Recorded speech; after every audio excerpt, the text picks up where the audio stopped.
دیدار رسول اور اس کی برکتیں۔ خاتم النبیین صلی اللہ تعالیٰ علیہ وآلہ وسلم کی عطا و بخشش کی بھی کیا بات ہے کہ بعد وصال بھی اپنے غلاموں کو اپنے چہرہ والضحیٰ کے انوار و تجلیات سے روشن و منور فرما رہے ہیں۔ وصال ظاہری کے بعد کبھی ان خوش نصیبوں کو خواب میں تو کبھی بیداری میں اپنے دیدار کی سعادت عطا فرما رہے ہیں۔ بیداری میں تشریف آوری کا یہ فیضان ایسا وسیع ہے کہ بعد میں آنے والے بے شمار کاملین نے اپنے قلوب و اذہان کو اس پیکر نور صلی اللہ تعالیٰ علیہ وآلہ وسلم کی زیارت سے منور کیا ہے۔ خاتم النبیین صلی اللہ تعالیٰ علیہ وآلہ وسلم کے بیداری میں تشریف فرما ہونے اور غلاموں کو اپنے لطف و کرم سے مستفید فرمانے پر اکابر علماء امت اور علماء محققین کی اتنی تصریحات موجود ہیں کہ ان تمام کو نقل کرنے کے لیے کثیر صفحات و وقت درکار ہے۔ رسول اللہ صلی اللہ تعالیٰ علیہ وآلہ وسلم نے فرمایا، من رآنی فی المنام فسیرانی فی الیقظہ، یعنی جس نے خواب میں میری زیارت کی تو عن قریب وہ مجھے بیداری میں دیکھے گا۔ لا یتمثل الشیطان بی، اور شیطان میری صورت اختیار نہیں کر سکتا۔ جلیل القدر امام ابو محمد عبداللہ بن ابی جمرہ مالکی رحمۃ اللہ تعالی علیہ اس حدیث پاک کی شرح میں فرماتے ہیں کہ یہ حدیث پاک اس بات پر دلالت کرتی ہے کہ جس نے خواب میں رسول اللہ صلی اللہ تعالیٰ علیہ وآلہ وسلم کی زیارت کی وہ بیداری میں بھی رسول اللہ صلی اللہ تعالیٰ علیہ وآلہ وسلم کو دیکھے گا۔ بے شک بعد وفات خاتم النبیین صلی اللہ تعالیٰ علیہ وآلہ وسلم کو دیکھنا اور آپ علیہ الصلوۃ والسلام سے فیض حاصل کرنا امت محمدیہ کے بکثرت کاملین کے لیے واقع ہوا ہے، جیسا کہ دور فاروقی کا واقعہ ہے کہ جنگ مرج القبائل کے پہلے دن رومی لشکر ایک بہادر اور جنگی داؤ پیچ میں مہارت رکھنے والے مجاہد حضرت ابو الہول دامس رحمۃ اللہ تعالی علیہ کو قیدی بنا کر لے گیا۔ دوسرے دن اسلامی لشکر پوری تیاری کے ساتھ میدان جنگ میں موجود تھا۔ دونوں لشکروں میں جنگ جاری تھی کہ یکایک مجاہدین اسلام نے دیکھا کہ رومی لشکر کے پیچھے سے صفیں چیرتے ہوئے رومیوں کی لاشیں گراتے ہوئے مجاہدین آگے بڑھتے چلے آ رہے ہیں۔ مجاہدین اسلام نے سمجھا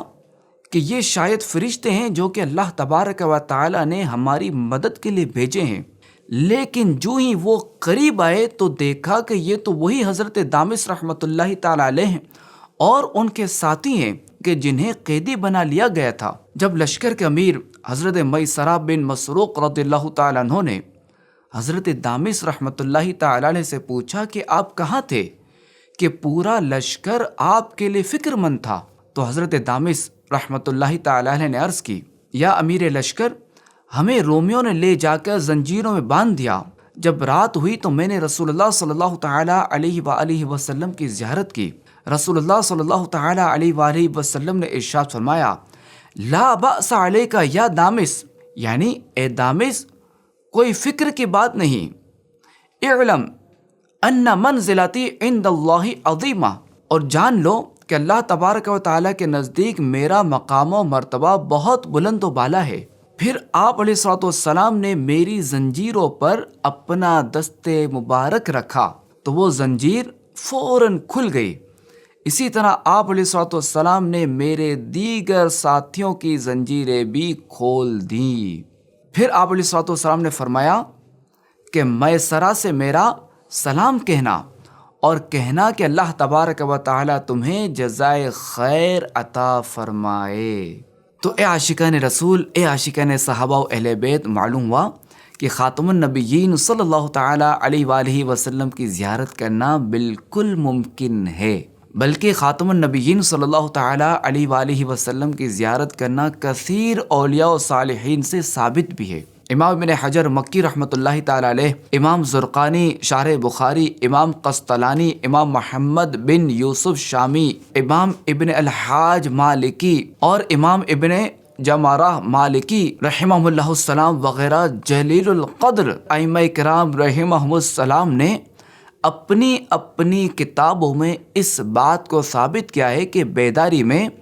خاتم النبیین صلی اللہ تعالی علیہ وآلہ وسلم کی زیارت ممکن ہے، بلکہ بعض علماء کرام نے بیداری میں بھی دیدار کے واقعات نقل فرمائے ہیں، جیسا کہ علامہ جلال الدین سیوطی شافعی رحمۃ اللہ تعالی علیہ کو جب ایک آدمی نے بادشاہ کے پاس سفارش کے لیے جانے کی درخواست کی تو آپ رحمۃ اللہ تعالی علیہ نے جواب میں لکھا کہ میرے بھائی، الحمدللہ الکریم، میں